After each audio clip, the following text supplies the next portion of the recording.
I know this is going to sound completely insane, but I spent 6 months living in a hidden Bigfoot settlement deep in the Appalachian Mountains. 6 full months. I'm a field biologist with over 15 years of experience in wilderness research, and what I'm about to tell you is the absolute truth. I have no proof because they destroyed all my equipment on the first day, smashed it to pieces right in front of me, but I need to tell someone what I saw. I've kept this secret for years now, and it's been eating me alive from the inside. The weight of this knowledge, of having seen something that shouldn't exist, of having lived with these beings and then walking away, it's too much to carry alone anymore. Every single word of this story is real. I'm not looking for attention. I'm not trying to sell books or get famous or appear on some podcast. I just need someone to know that these beings exist, that I lived among them, and that they're far more complex and intelligent and emotional than anyone could possibly imagine. Back in the fall of 2019, I was doing routine wildlife surveys in a remote section of the Appalachian Mountains, right where 2 states meet along an unmarked border. I won't say exactly where because I promised them I'd keep it secret, and I'm a man of my word. That promise is sacred to me, maybe the most important promise I've ever made in my life. It was supposed to be a simple 3-week solo camping expedition studying black bear populations, their movement patterns, their denning behaviors as they prepared for winter. Nothing unusual about that assignment. I'd done dozens of trips just like it over the years. Solo expeditions were my specialty, actually. I preferred working alone, moving through the forest without another human around to disturb the natural rhythms of the wilderness. I set up my base camp in a valley that felt unusually quiet from the very start, from the moment I stepped into it. No birds chirping in the canopy, no squirrels rustling through the fallen leaves, no rabbits darting between the underbrush, no small animals scurrying around looking for food. Just this heavy, watchful silence that seemed to press down on me made the hair on the back of my neck stand up straight. The air felt different there too, thicker somehow, like the whole valley was holding its breath. But I told myself I was being paranoid, letting my imagination run wild. Sometimes the forest is just quiet. Maybe the bears had scared everything away. Maybe there was a predator in the area. These things happen, and a good scientist doesn't jump to supernatural conclusions just because the woods are a little too quiet. The first week was pretty normal by all accounts. I collected data according to my research protocols, hiked different areas each day covering maybe 10 to 15 miles, took soil samples to check for bear activity indicators, set up trail cameras at strategic points hoping to catch some movement. Standard fieldwork stuff that I'd done 1,000 times before. I'd find bear scat and document it, find claw marks on trees and measure them, find overturned logs where bears had been searching for grubs. Everything was textbook normal. But I kept noticing these strange things at the edges of my awareness, little details that didn't quite add up. Trees bent and woven together in these perfect arches that couldn't have been natural, not in any way that made ecological sense. The branches were deliberately intertwined, creating these tunnels through the underbrush that were too purposeful to be random. Massive handprints in the mud near streams that were easily twice the size of my own hand, with clear finger marks and palm impressions. The proportions were all wrong for a bear, too elongated and human-like. Piles of rocks stacked deliberately in patterns that made no sense from a geological standpoint. Not cairns like hikers make, but something else.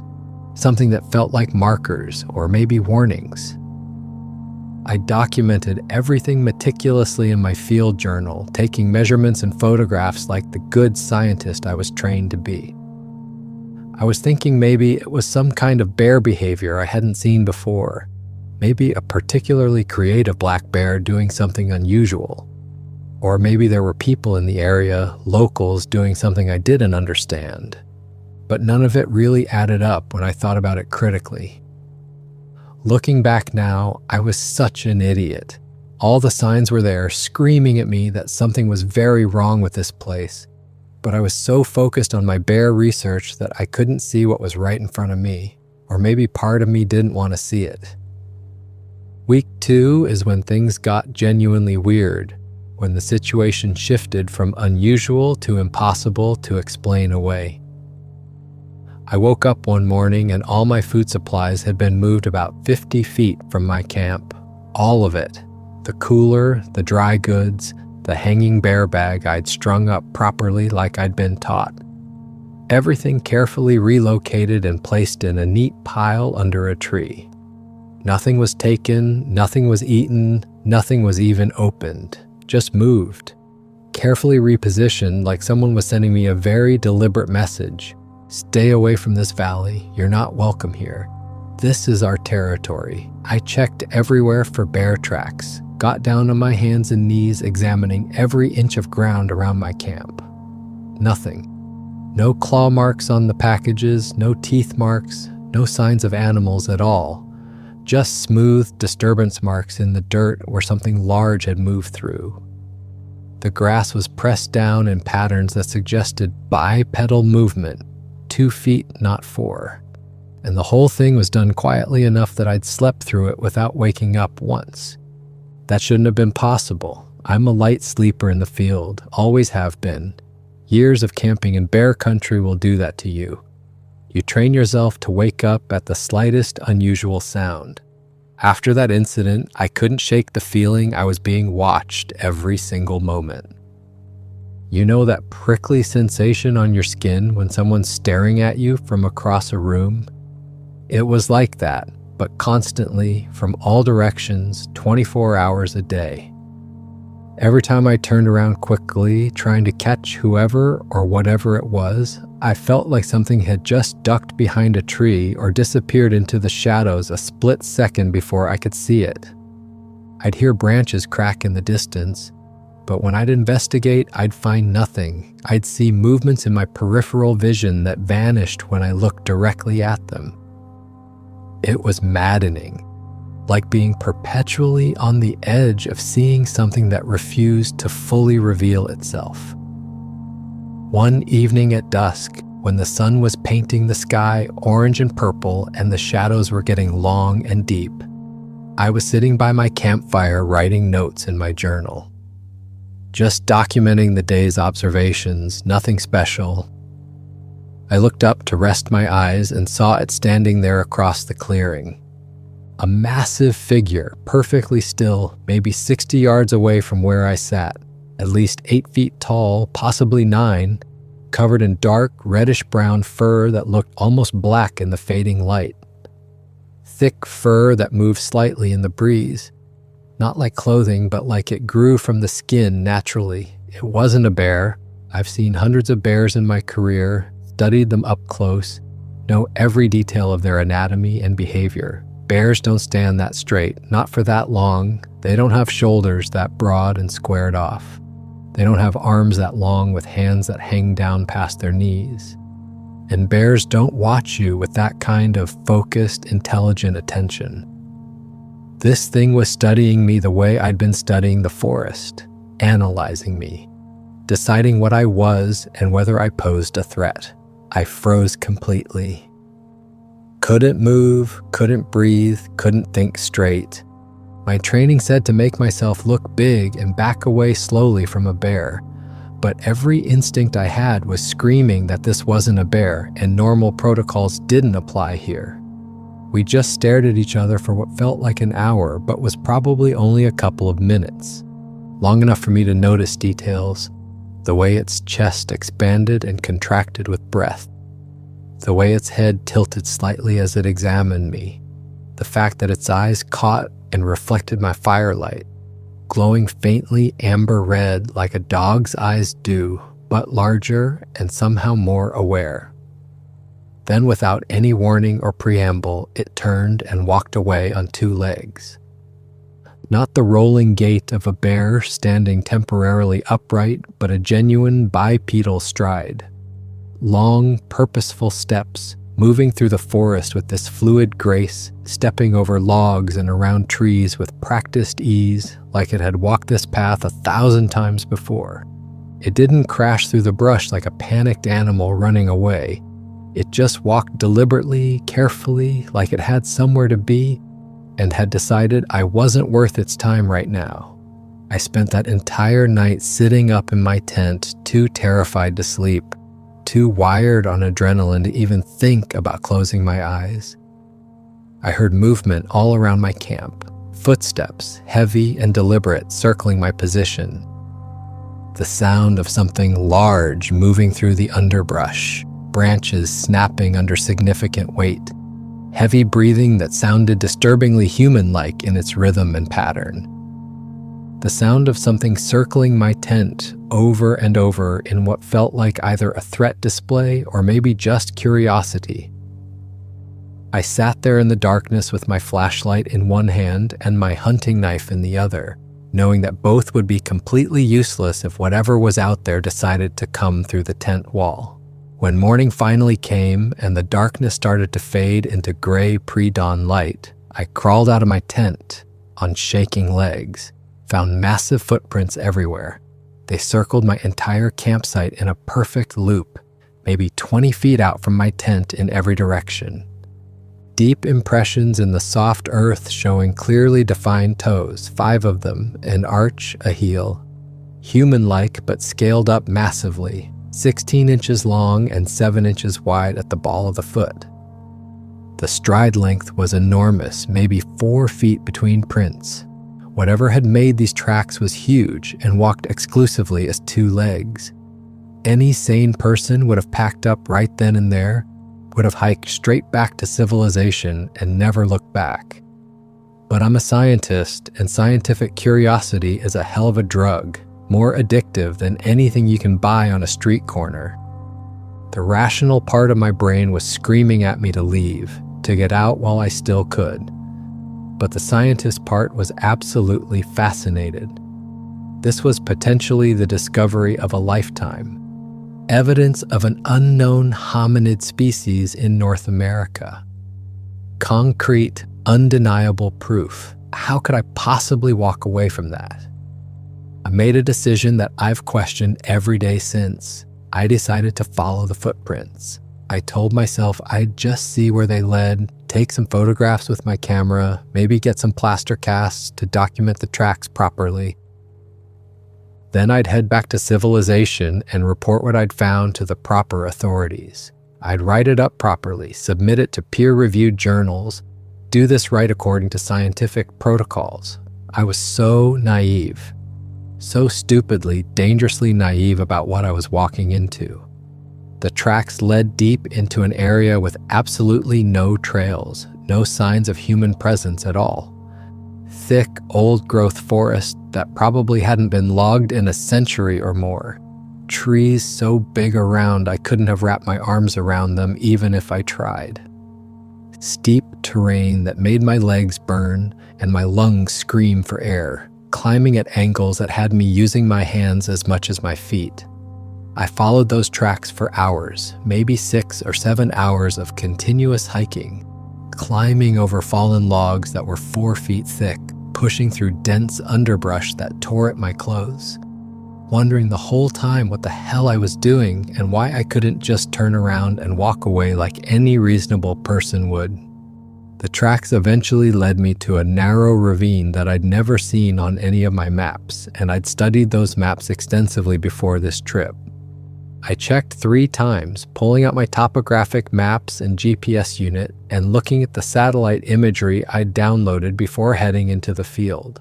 This ravine didn't exist on paper, wasn't marked on any map, didn't show up in any geographical survey that I could find. Either it was some kind of recent geological formation, which seemed unlikely, or it had been deliberately left off the maps for some reason I couldn't begin to guess at. The ravine was maybe 20 feet wide at its widest point, with steep rock walls rising up on either side, creating this narrow canyon that felt almost claustrophobic. Water trickled down the center where some ancient stream had carved through the rock over millennia. The walls were covered in moss and small ferns growing in the cracks. I followed it for maybe half a mile, having to squeeze through narrow sections where the walls came close together, climbing over rock falls where pieces of the ceiling had collapsed at some point in the past. Then the ravine opened up suddenly into a hidden valley, and that's when my entire understanding of reality shifted. The valley was completely enclosed by rock walls on 3 sides, towering cliffs maybe 200 feet high that created natural barriers. The 4th side, where I'd entered through the ravine, was the only way in or out that I could see. It was like nature had created a perfect fortress, a hidden refuge cut off from the rest of the world. The valley itself was maybe 2 miles long and half a mile wide, with a small stream running through it, dense vegetation, and dozens upon dozens of structures. An actual settlement, a Bigfoot village. My brain couldn't process what I was seeing at first. It was too impossible, too far outside the realm of what should exist.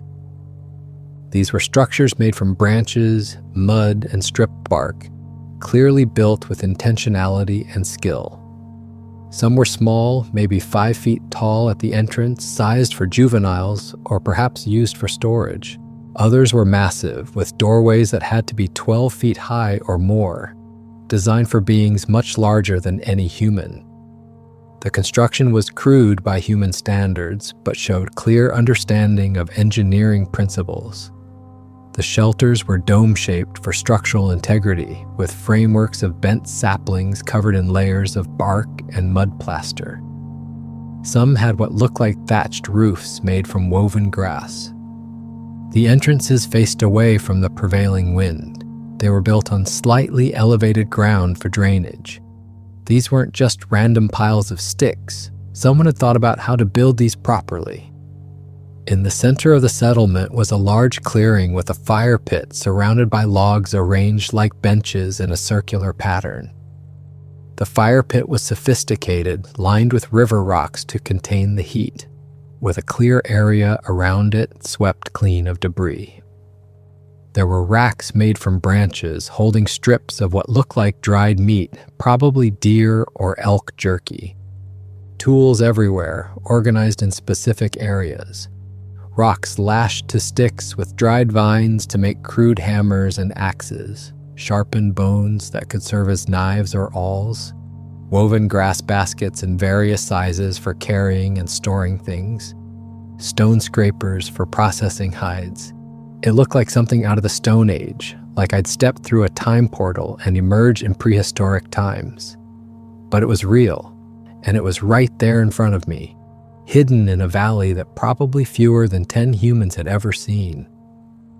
I was looking at a functional community of an unknown hominid species, proof that Bigfoot wasn't just a myth or a misidentified bear, but an actual living, breathing, intelligent being that had managed to stay hidden from modern civilization.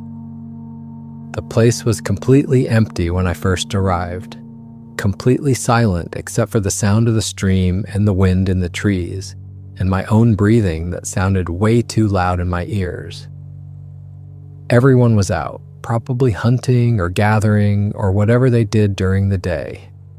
I walked around like a complete idiot, too amazed to think about danger, touching things, examining the structures, picking up tools to look at them more closely. I was so excited I could barely contain it. I was actually here, in a Bigfoot village.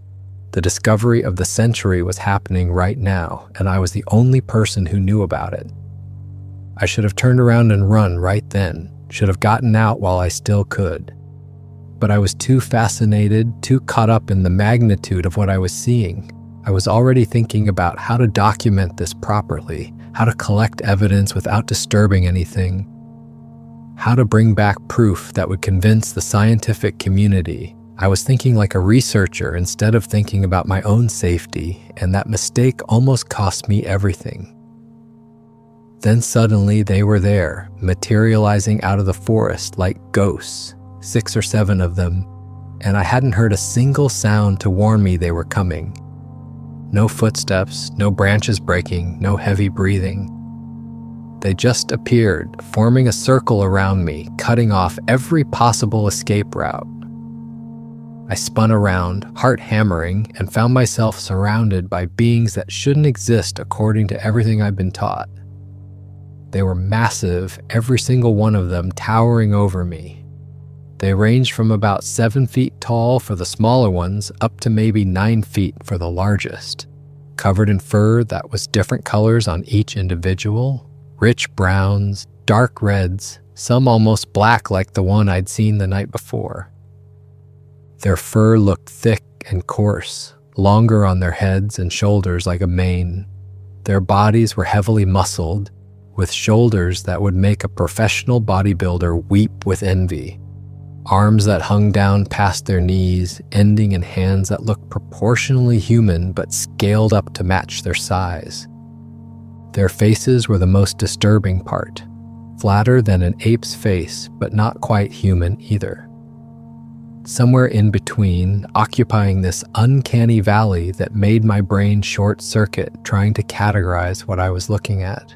Heavy brow ridges over deep-set eyes, broad flat noses, wide mouths with surprisingly human-like lips. And their eyes were the worst part.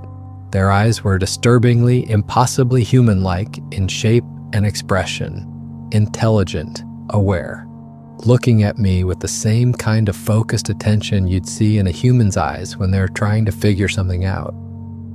They weren't just looking at me like an animal looks at something unusual. They were studying me, analyzing me, deciding what I was and what to do about me. They didn't attack me, which was the first surprise. I was fully expecting to die right there, to be torn apart by these massive creatures. But they just stood there, watching me, occasionally glancing at each other like they were communicating in some way I couldn't detect. After what felt like an eternity but was probably only a minute or two, 2 of them stepped forward.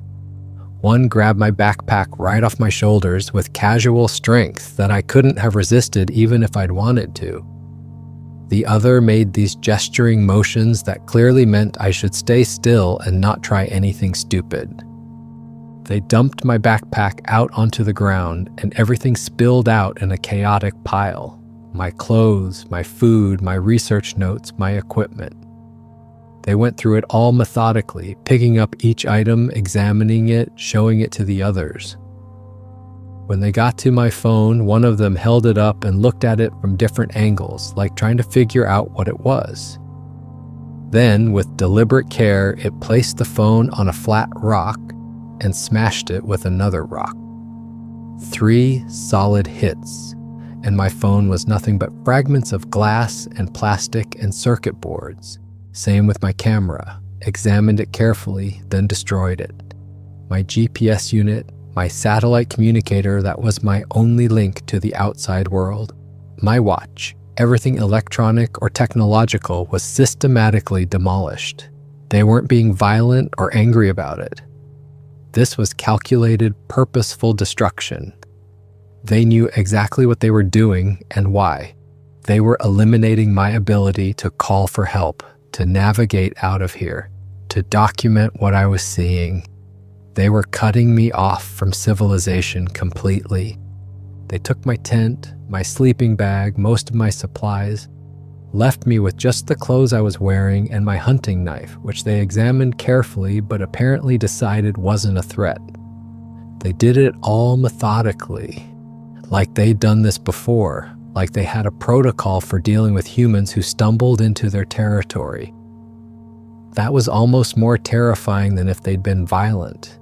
This wasn't panic or instinct. This was practiced, organized behavior from intelligent beings who had clearly dealt with human intruders before.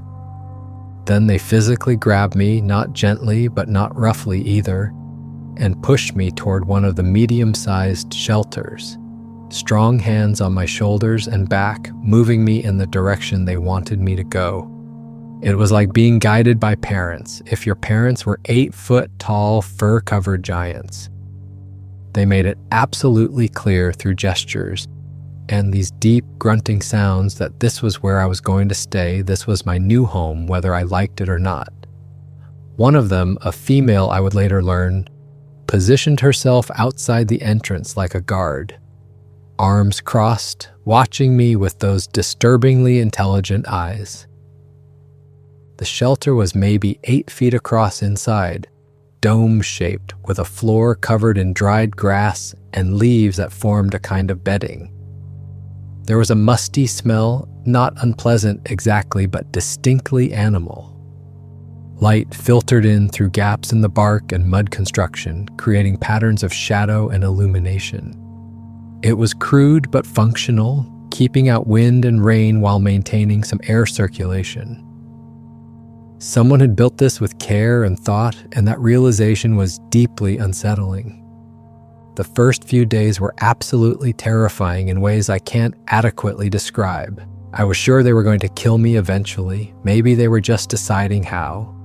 Maybe they were keeping me around for some reason and would dispose of me when I was no longer useful. I barely slept, just lay there in the darkness listening to sound outside, trying to figure out what was happening, planning escape routes that I knew were impossible to execute with guards watching me constantly. They brought me food, which was something at least, proof that they weren't planning to starve me immediately. Mostly berries in woven baskets, roots that had been dug up from the forest floor, and raw fish from the stream. The fish was the absolute worst part. I've eaten sushi, had plenty of raw fish in restaurants, but this was different. This was whole fish, scales still attached, guts still inside, sometimes still twitching because they'd just been caught minutes earlier, slimy and cold and tasting like mud from the stream bottom.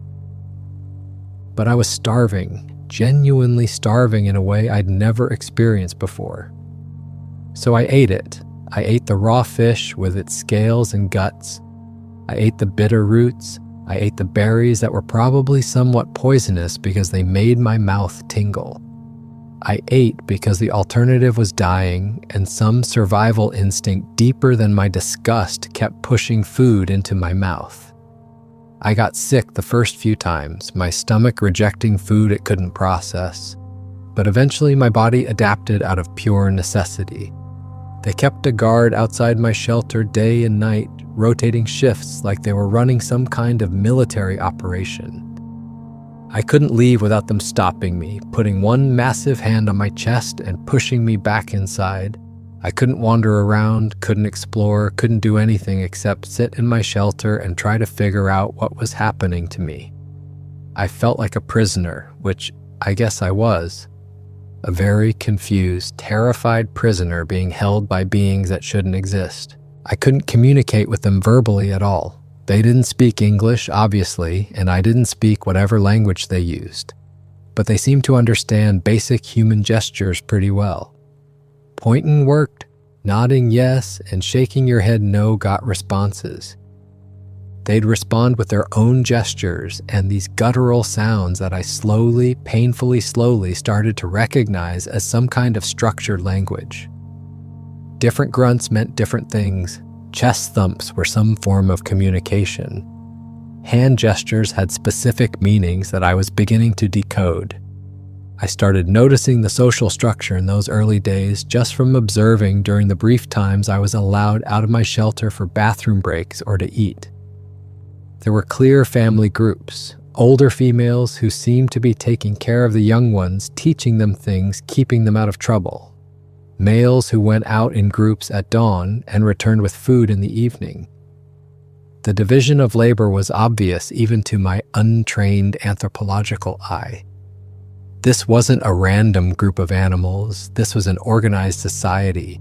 The young ones were the most curious about me. They'd sneak as close as they dared, peeking around corners and from behind their parents, just staring at me with wide eyes. I must have looked as bizarre to them as they looked to me. This weird, hairless, pink creature that was absurdly small and weak compared to them. Their parents would grunt at them and pull them back when they got too close, but you could tell the youngsters were absolutely fascinated. A few of them would try to imitate my movements, the way I walked or gestured, like children do when they're learning. There was one particularly large male who seemed to be the leader of the whole community. He was probably 9.5 feet tall, absolutely massive even compared to the other large males. He had dark brown fur that was almost black, graying slightly around his face, which suggested he was older. His shoulders were impossibly broad, and he moved with this confident authority that made everyone step aside when he walked through the settlement. When he made sounds, everyone listened. When he gestured, people moved to follow his directions. This was clearly the one in charge, the chief or alpha, or whatever term you want to use. There was also an older female with gray streaks in her fur who seemed to hold a position of authority different from but equal to the leader male. She was smaller than the males, maybe 7.5 feet tall, but everyone treated her with obvious respect. When there were disputes between individuals, she'd step in. She'd touch people's arms, make these low humming sounds that seemed to calm everyone down, and somehow resolve the situation. The leader male might make the big decisions about hunting and defense, but he clearly listened to her input. She'd touch his arm, make those humming sounds, and he'd nod and change course. It was absolutely fascinating to watch this complex social dynamic play out. After about a week of being confined to my shelter, except for brief, supervised outings, they started letting me move around the village more freely, though always with someone watching me closely. I watched them process food, working together to butcher a deer carcass with stone tools, their movements practiced and efficient. I watched them make tools, knapping stone with precision to create sharp edges, lashing handles to rocks with vines they'd soaked to make flexible. I watched them interact with each other, touching and grooming and making sounds that clearly carried meaning beyond just animal noises. They communicated through combinations of grunts, chest thumps, and what I can only describe as a sophisticated sign language. Specific hand gestures meant specific things. A palm held up meant stop or wait. A sweeping motion meant go or leave. A pointing gesture combined with a grunt could indicate a specific individual or object. Touching someone's shoulder gently meant something different from touching their shoulder firmly. There were layers of meaning I was just beginning to understand, like learning a completely foreign language with no dictionary or teacher. The young ones would sneak closer during these observation periods, less afraid now that they'd gotten used to my presence. They'd reach out with one finger and poke me, then giggle and run away, making these high-pitched sounds that were clearly laughter, just like human children would behave, testing boundaries, being mischievous. Their curiosity was endearing and made them seem less alien, more relatable. These weren't monsters or animals, they were people, just very different people with very different biology. I noticed there was a clear social hierarchy beyond just the leader and the elder female. Certain individuals seemed to have specific roles and responsibilities. Some were primarily hunters, spending their days out in the forest tracking game.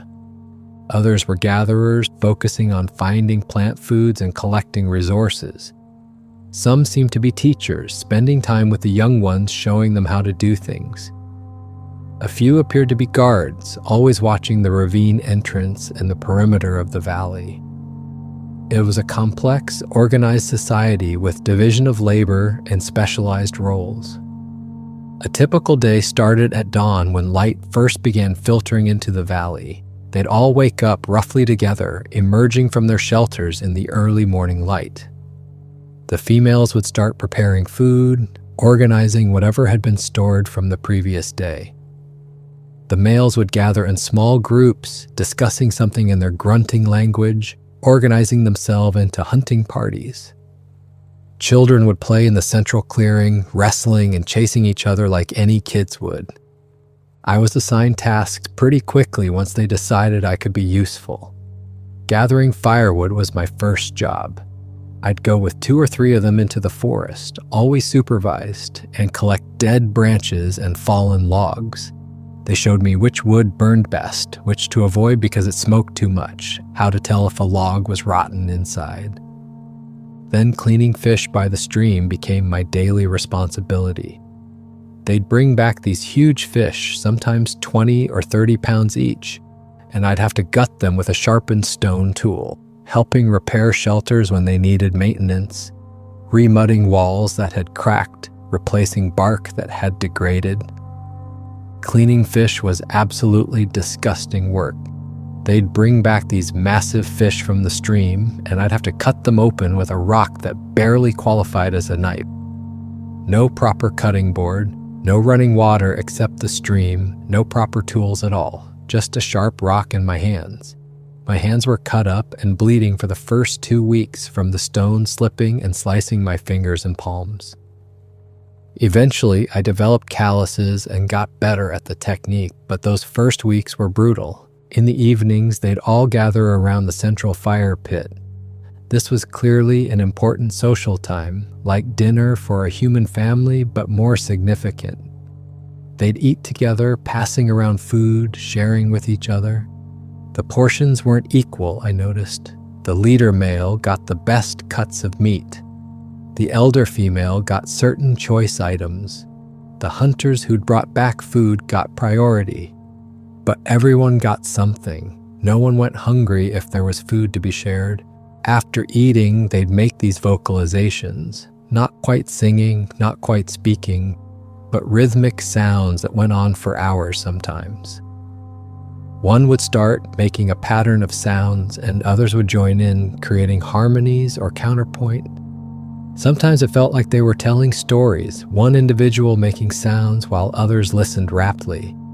Sometimes it felt like they were mourning, the sounds low and mournful and filled with sadness. Sometimes it felt celebratory, the rhythms fast and excited. I couldn't understand the content, but I could feel the emotion behind it. This was important to them, meaningful in ways I couldn't fully comprehend. They had strict rules that I learned through painful trial and error. Never go near the ravine entrance without permission. That one got me grabbed roughly and dragged back to my shelter. Never go into certain shelters that were clearly private spaces. That got me a smack on the side of the head that rang my ears for hours. Always stay with whoever was assigned to watch me at any given time. Always follow their gestures and sounds immediately without hesitation. After I got hurt a few times for breaking rules I didn't fully understand, I learned to be very careful and observant. Watch what they did, learn the patterns, follow their lead.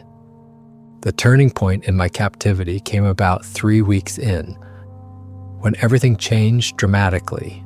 There was a young one, maybe 5 or 6 years old based on its size and behavior, playing in one of the trees near the edge of the village. It was climbing higher and higher, showing off to its siblings probably, trying to prove how brave it was. I could tell from ground level that it was going to fall. The branch it was climbing toward was too thin, visibly bending under its weight. I tried to call out a warning, but didn't have the right sounds to make them understand urgency. Sure enough, there was this sickening crack as a branch broke, and the young one tumbled about 15 feet straight down, landing hard on the ground with a thud I could hear across the clearing. Everyone rushed over immediately, parents and siblings and other adults all converging on the spot. The young one was screaming, this awful high-pitched sound that made my chest physically hurt to hear. Its leg was bent at a completely wrong angle, clearly broken badly. The bone wasn't sticking through the skin, which was good, but the leg was obviously fractured. The adults were hovering around it, making these distressed sounds that were clearly expressions of concern and panic. They were touching the young one gently, trying to comfort it, but they clearly didn't know what to do about the injury. They had no medical knowledge that I could see, no understanding of how to set a broken bone. The young one was thrashing and screaming, and its mother was making these low, mournful sounds that absolutely broke my heart. I could see the fear in her eyes. She thought her child might die from this. My medical training kicked in automatically, overriding my fear and caution. I'd had wilderness first aid training, had dealt with injuries in the field before, knew basically how to stabilize a fracture. I pushed through the crowd of massive bodies, not even thinking about whether they'd let me get close or might hurt me for trying. I just reacted on instinct. I knelt down next to the young one, and it looked at me with these huge, terrified eyes filled with pain and confusion. I held my hands up slowly to show I wasn't going to hurt it, made soft, shushing sounds that I hoped translated across species as calming noises. Then very carefully, moving slowly so as not to startle anyone, I examined the leg. I ran my fingers gently along the bone, feeling for the break point. Clean fracture, thankfully, in the lower part of the leg. Nothing sticking through the skin, no arterial bleeding, no compound fracture that would have been beyond my ability to help. Just a standard broken leg that needed to be immobilized. I looked around and found 2 straight branches lying nearby, probably fallen from the same tree. Perfect splint material. I used vines from a nearby plant, soaked them in the stream to make them more flexible and easier to tie. Created a basic splint to stabilize the leg, wrapping the vines tightly enough to immobilize but not so tight as to cut off circulation.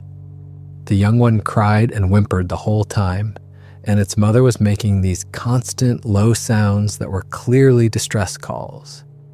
Every adult in the village had gathered around to watch what I was doing. Once I had the leg stabilized and secured, I showed the mother how to check it.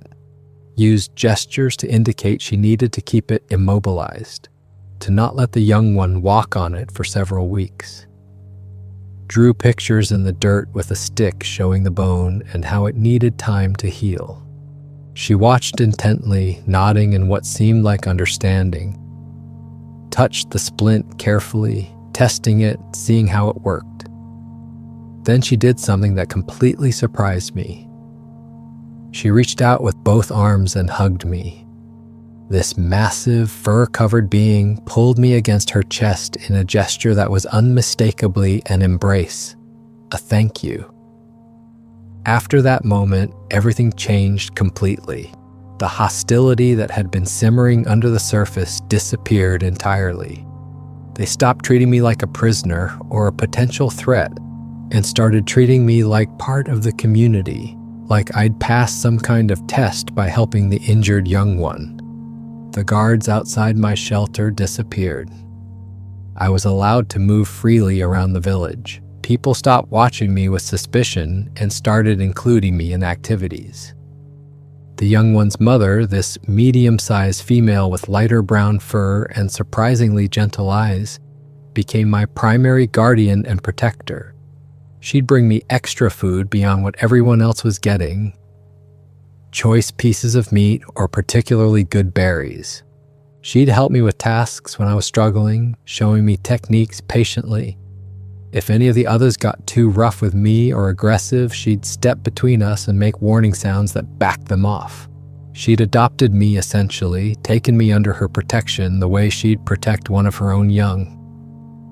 I started noticing more complex behaviors after that, once I was more accepted and could observe more freely. They had designated areas for waste, latrines basically, far from the living spaces and away from the stream that provided drinking water. Basic sanitation that showed they understood contamination. They cleaned their living spaces regularly, taking out old bedding that had become dirty and replacing it with fresh leaves and grass. They maintained their tools, resharpening stone edges, replacing broken handles, storing everything in organized ways. They taught the young ones specific skills in structured ways.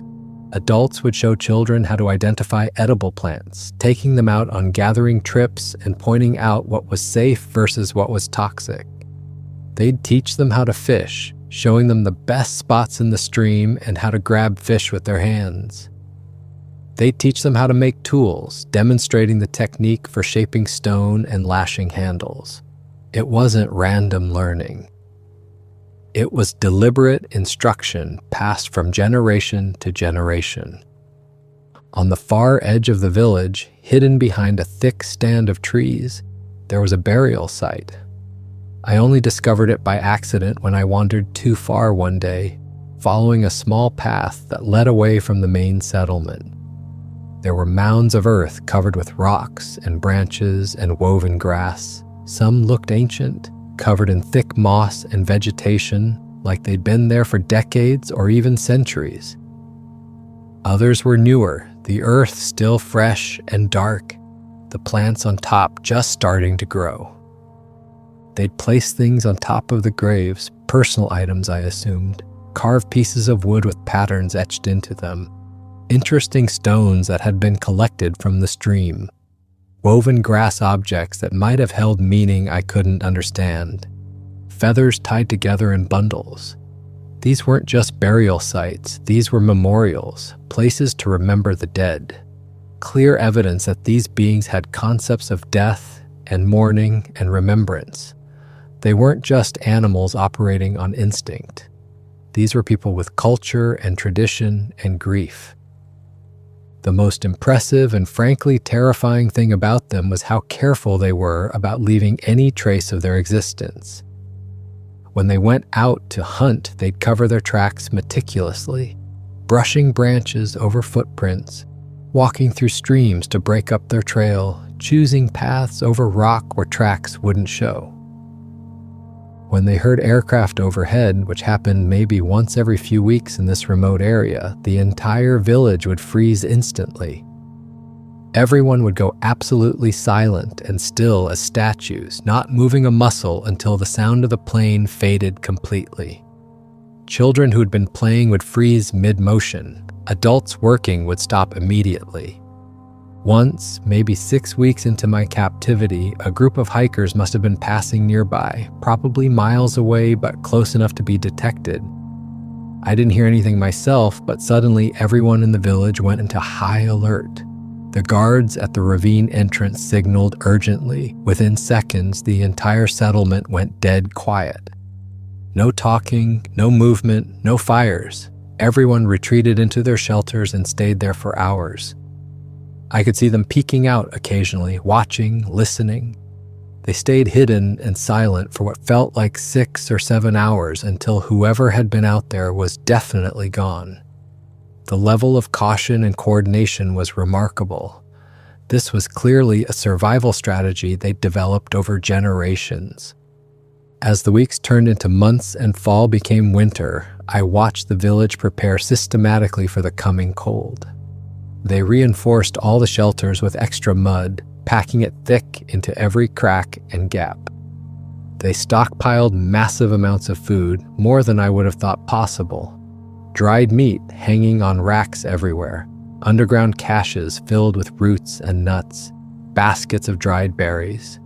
They seemed to know exactly how much they'd need to survive months of winter when hunting would be difficult, and plant foods would be unavailable.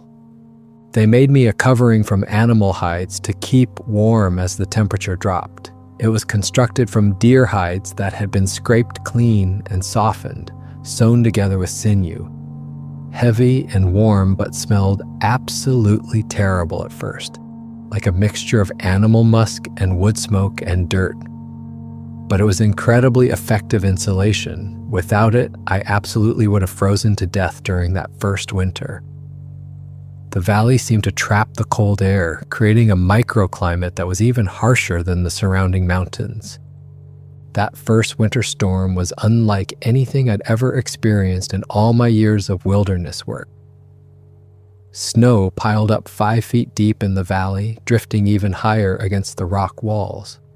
The wind howled through like a living thing, making the trees bend and crack. The temperature dropped to what must have been 0 or below, maybe even negative numbers at night. Food became genuinely scarce as hunting became nearly impossible. The stream froze solid, and they had to break through the ice with rocks to get water. every small task became a major undertaking.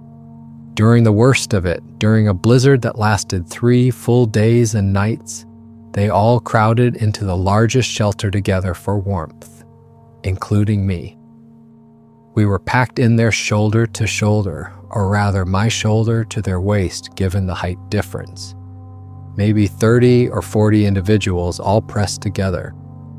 The smell was absolutely overwhelming at first, a mixture of wet fur and sweat and smoke and general animal musk that made my eyes water.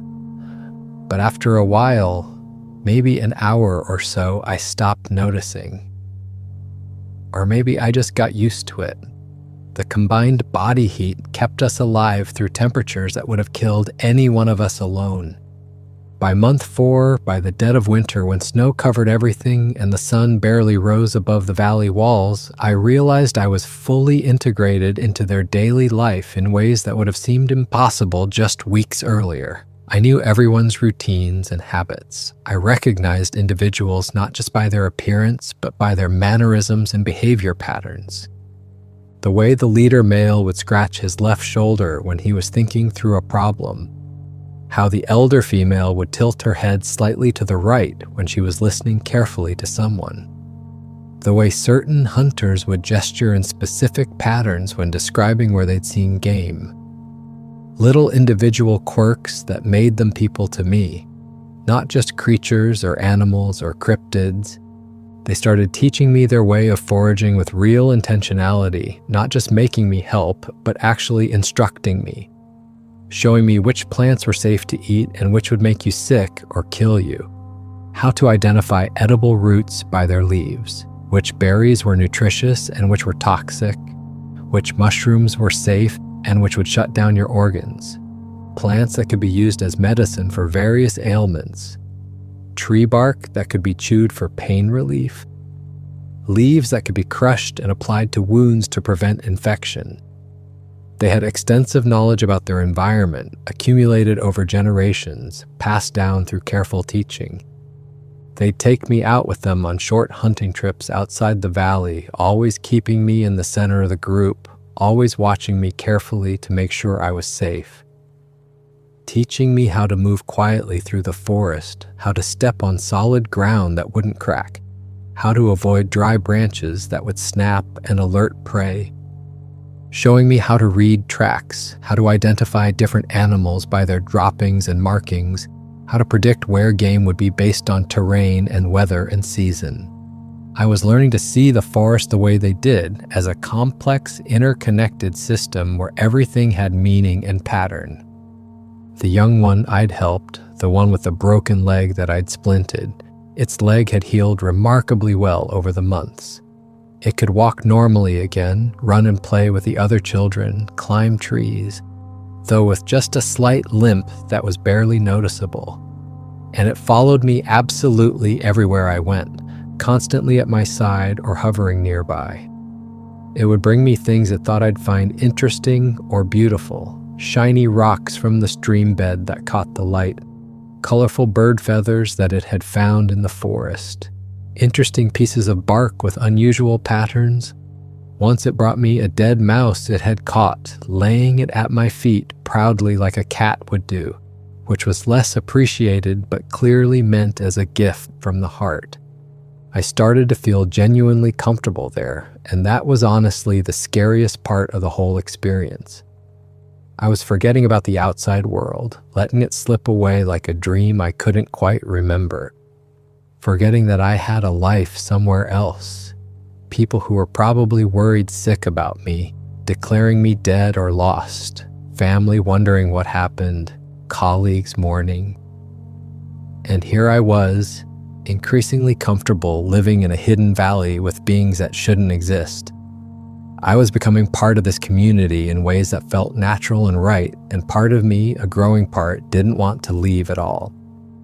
5 months in, during early spring when the snow was just starting to melt and the first green shoots were appearing, everything changed dramatically and suddenly. A hunting party came back, agitated in a way I'd never seen before. They were making these sharp, urgent sounds, gesturing wildly, clearly distressed.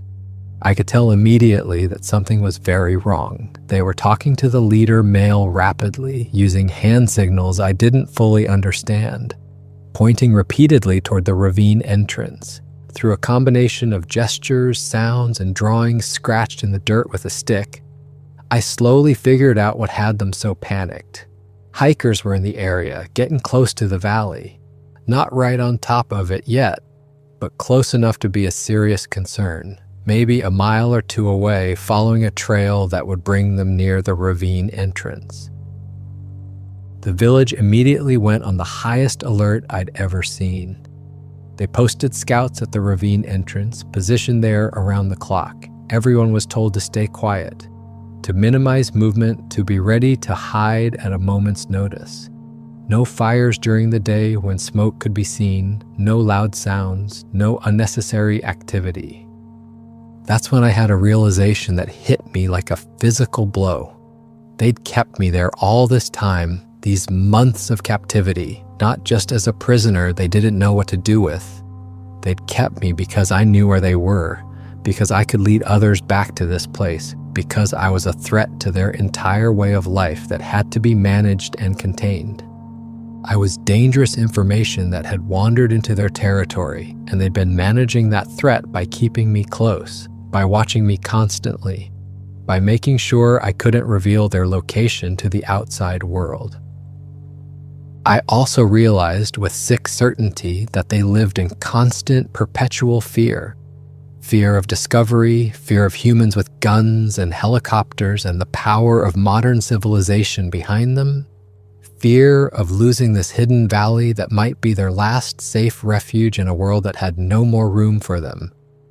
They'd probably been chased from other places before, forced to abandon homes and hunting grounds, pushed deeper and deeper into the wilderness by human expansion. This hidden valley, this perfect natural fortress, might be the last place they had. And if humans found it, if word got out that there was a Bigfoot settlement here, they'd be finished, captured, killed, studied, destroyed. Everything they were would end. On the one morning after the scouts had confirmed the hikers had moved on and the immediate danger had passed, the leader male came to my shelter. He was carrying my old backpack, the one they'd confiscated that first day. It was weathered now, torn in places, faded from months of sitting somewhere, but still recognizable as mine. He gestured for me to come with him, not roughly but firmly. We walked together to the central clearing where the elder female was waiting, sitting on one of the log benches, using gestures, drawings in the dirt, and what limited understanding we'd developed over the months. They made it clear they were moving the village, going deeper into the mountains to an even more remote area where humans rarely ventured, where even experienced hikers wouldn't go. The recent scare with the hikers had made them decide it was time to abandon this valley, too risky to stay. And they were giving me a choice, offering me an option. Come with them, become part of their group permanently, join them in their new hidden home, or leave now while they were still here to show me the way out before they disappeared forever into the wilderness.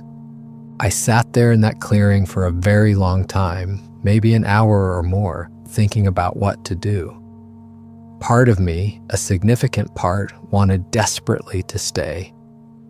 I'd formed genuine connections with these beings that went beyond anything I could explain. I'd become part of their community, learned their ways, been accepted as one of them despite being so different. The young one I'd helped, its mother who'd protected me, the elder female who'd guided the community with wisdom, even the grumpy leader male who'd stopped seeing me as a threat and started treating me like a valued member of the group. They were my family now in ways that felt more real than many human relationships I'd had. But another part of me knew I had to go back to civilization, had to return to the human world. I had a life out there that I'd built over decades, people who loved me, who were mourning my loss, a career I'd worked years to establish, knowledge and skills that could benefit others. And honestly, as much as I'd adapted and learned to survive, I was still fundamentally human. I missed things I hadn't even realized were important to me. Coffee in the morning, hot showers, books to read, music to listen to, being able to have a conversation with actual words instead of grunts and gestures. The comfort of modern life that I'd taken completely for granted. I told them through gestures as clearly as I could manage that I was leaving, that I was grateful for everything but needed to go home. The leader male nodded slowly, like he'd expected this answer all along, like he'd known from the start that I wouldn't choose their life permanently. The elder female touched my shoulder gently, this brief moment of physical connection that almost made me change my mind. Her touch was so tender, so full of understanding and acceptance. These beings had given me more grace and compassion than I probably deserved for invading their home. The next morning at dawn, as the first light was just beginning to filter into the valley, the female who'd been my guardian and the young one I'd helped came to walk me out. It was just the three of us making the journey through the ravine and out into the wider forest. We walked mostly in silence, stopping occasionally to rest when I needed it. My months of captivity had left me weaker than I'd been, less conditioned for difficult hiking. They were patient with me, waiting without complaint whenever I needed to catch my breath.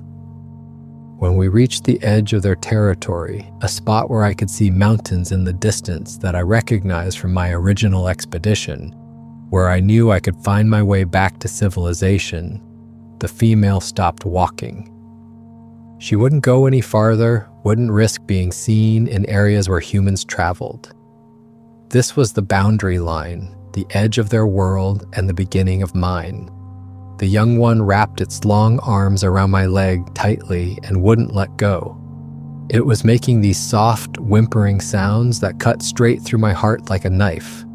Sounds of sadness and confusion and not wanting me to leave. I had to gently pry its arms loose, finger by finger, while it cried. Its mother pulled it back gently but firmly, holding it against her body while it struggled and reached for me. I could see tears in my own eyes blurring my vision. The female guardian reached out with her massive hand and touched my face gently, her rough palm against my cheek. The gesture was surprisingly tender given her size and strength. She made this low humming sound, the same one I'd heard the elder female use many times when she was trying to comfort someone who was upset or hurt.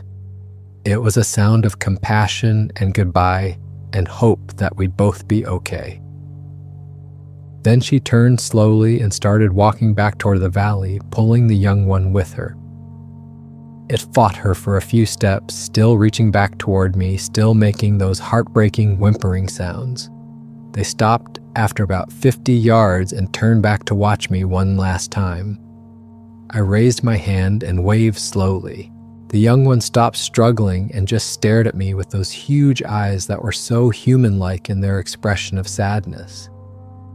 Then they turned and disappeared into the forest, melting into the shadows between the trees like they'd never existed at all. I stood there alone for a long time, maybe half an hour, just staring at the spot where they'd vanished. Part of me hoping they'd come back, part of me knowing I'd never see them again.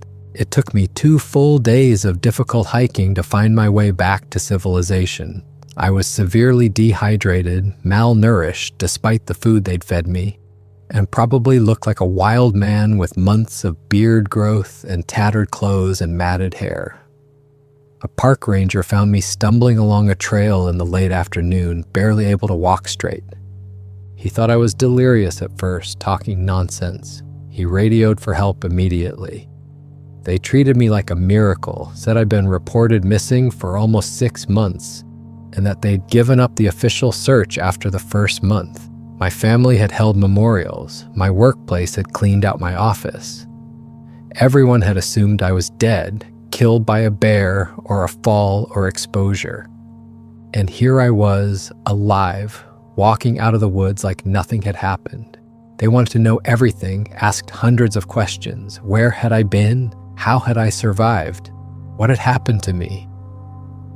I told everyone the same lie, repeated it over and over until it became my official story. I'd gotten lost after my first week, hit my head on a rock, wandered around in a daze for days, eventually found a good water source and survived on berries and stream water and the occasional fish I could catch with my hands. Made a shelter from branches and bark, just barely survived through sheer luck and my wilderness training. They didn't question it too hard because they were just relieved and happy I was alive.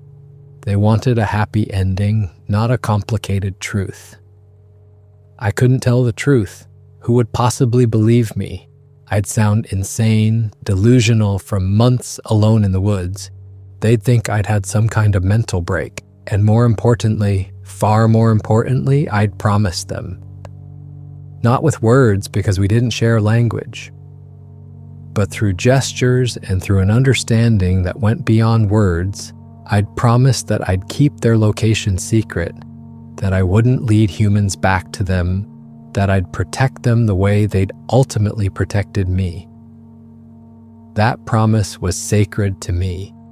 I wasn't going to break it for anything. Months later, after I'd physically recovered and gained back the weight I'd lost and gone through counseling and returned to some semblance of my normal life, I couldn't stop thinking about them. The memories haunted me constantly, wondering where they were, if they'd found a good place to relocate, if the young one's leg was still healing properly, if they were safe. I had to know. I had to see if I could find some trace of them. I went back with a GPS unit and detailed maps and my memories of the route. Hiked for 2 days following the path I remembered taking. I knew exactly where the valley should be, could picture it perfectly in my mind. Found the ravine entrance exactly where it should have been. Followed it back to where the valley opened up. But when I got there, the valley was completely empty. Not a trace remained. No shelters, no fire pit, no tools, no paths worn into the ground from years of use. Nothing. It was like they'd never been there at all, like the whole thing had been a hallucination or a dream. But I knew it was real. I knew what I'd seen and experienced. The only evidence I have, the only physical proof that any of it happened, is a scar on my right hand from all those weeks of cleaning fish with a sharpened rock. A jagged white line across my palm that aches when the weather changes. And a small woven grass bracelet that the young one made for me before I left, pressing it into my hands as a goodbye gift. It's falling apart now, dried and brittle and fragile with age, but I keep it in a small box in the back of my closet. Sometimes I take it out and hold it carefully and remember everything. The weight of it in my hands brings it all back so vividly I can almost smell the wood smoke and hear the sounds of the settlement. I still think about them every single day without exception. Not a day goes by that I don't wonder where they are now, what they're doing. Wonder if they're safe in their new location or if they've had to move again. Wonder if the young one's leg gives it trouble when it rains or if it healed completely. Wonder if they remember me the way I remember them, if I made any lasting impact on their lives, or if I was just a strange footnote in their long history of hiding from humans. People need to understand something crucial. They're not monsters from horror stories or mysteries to be solved or prizes to be captured and studied. They're not animals acting on pure instinct. They're a family, a community, a society of intelligent beings trying to survive in a world that's running out of wild places for them to hide. They're people, just very different people with very different biology. They have culture and traditions. They teach their young, they mourn their dead, they form bonds and relationships. They feel fear and joy and sadness just like we do. I've broken my silence to tell this story because I think people should know they're real, that they exist, that Bigfoot isn't just folklore or myth, but actual living beings sharing this planet with us. But I also think very strongly that they deserve to be left alone. They've survived this long by staying hidden, by being incredibly careful, by avoiding us at all costs. They've developed sophisticated strategies over generations to remain undetected. Maybe we should respect that choice. Maybe we should let them have their hidden valleys and their secret places. Maybe not everything needs to be discovered and documented and brought into the light. Sometimes I question whether I made the right choice leaving them. It's a thought that keeps me awake at night sometimes. Could I have adapted permanently to life in that valley? Would they have fully accepted me as one of their own over time? Could I have contributed something meaningful to their community? Would I have been happier there, living simply, free from all the complexity and stress of modern civilization? I'll never know the answers. But I had to make the choice I could live with, the choice that felt right in that moment. Even now, years later, when I'm hiking in the mountains or camping in remote areas or doing field research in the wilderness, I catch myself doing it. Looking at the ridgelines, scanning for movement, studying the tree lines for shapes that don't quite belong, listening for sounds that aren't quite right, wondering if they're out there somewhere watching me the way they did that first evening when I saw one of them standing across the clearing, studying me with those impossibly human eyes, wondering if somewhere in those mountains, in some hidden valley even more remote than the one I found, a young Bigfoot with a slight limp is showing its own children the woven grass bracelet I made for it before I walked away, telling them about the strange, weak, hairless creature who lived with them for 6 months. I hope they remember me. I hope they're safe. I hope they've found a place where they can live in peace, hidden from the world that would destroy them if it knew they existed. And I hope they understand that I'm keeping my promise, that I'll take the location of their home to my grave, that some secrets are worth keeping forever. For more interesting stories, check this out.